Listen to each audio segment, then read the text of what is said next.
जो सतयुग में आप ही में से फिर क्या जो पार नहीं हुए वो यहीं भटक रहे होंगे, और सतयुग में फिर जन्मे वो पुण्य खत्म हुए।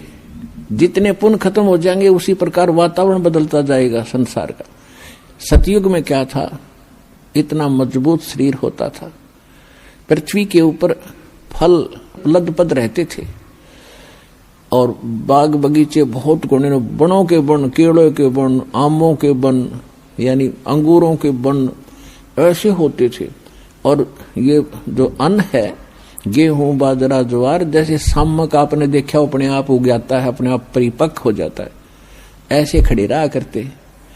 कोई अभाव नहीं था, लाए तोड़ के और झाड़ के धर लिए और पका के खाओ और भक्ति करो, कोई काम नहीं था। फिर धीरे धीरे पुण्य समाप्त हुए, वो सुविधाएं भी कम होती चली गई। त्रेता में आए।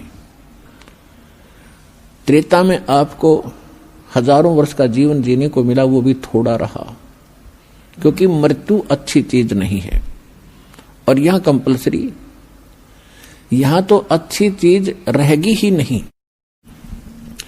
और हम यही डिमांड करते हैं कि हमें अच्छी चीज मिले और कभी समाप्त ना हो।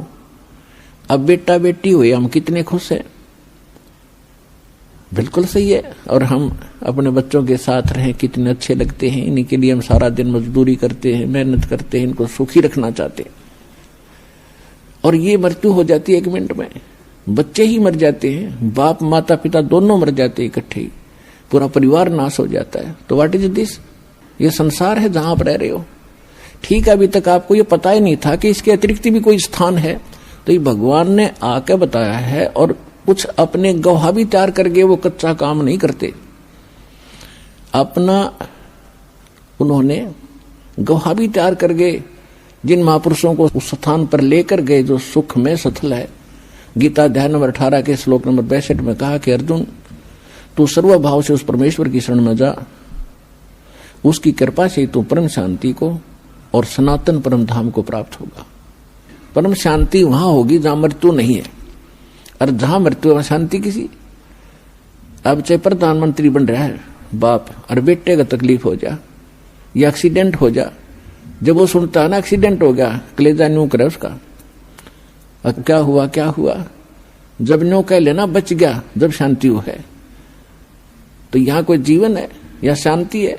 हम सोचें राजा सुखी, पूरी पृथ्वी का राजा भी महादुखी है इस लोक के अंदर।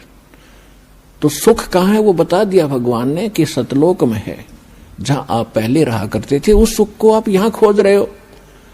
जो बूरा की मंडी में सुख था वो नमक की मंडी में नहीं हो सकता।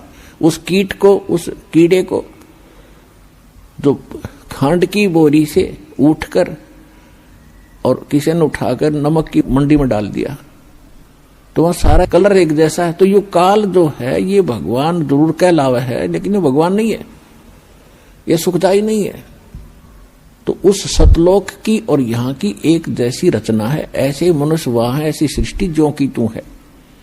आप पहले वहां रहा करते थे, चींटी से लेकर हाथी तक जितने भी असंख्य प्राणी हैं यहाँ पर, वो इतना बड़ा लोक है। और आप एक परिवार की वहां इतनी स्थान है, ऐसे सदाबहार बाग आपके आंगन में लगे रहते हैं। बड़े बड़े महल हैं तेज पुंज के बने हुए, जैसे यहाँ मिट्टी है 5 तत्वों से बना सारा कुछ, पेड़ भी पौधे, वहां 1 तत्व से बने, नूर तत्व से। और उसको छोड़कर आप यहाँ आ गए, आप यहाँ खोज रहे हो सुख के, काम करूं नहीं और सुख गणाओ, बैठे बैठे सारा कुछ मिल है, ये तो वहां मिल जाएगा।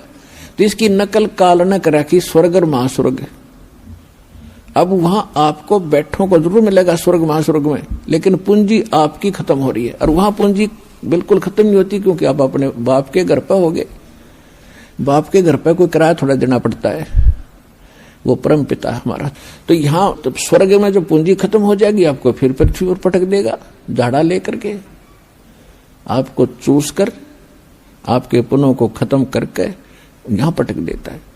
और वहां कभी पुण्य खत्म होते ही नहीं। जो प्राणी वहां जाएगा वो पुण्यों से इतना परिपूर्ण पुण्य हो जाएगा इस भक्ति, सत भक्ति से, और फिर अपने भगवान के पिता के घर चले जाएंगे। फिर वहां समस्या समाप्त हो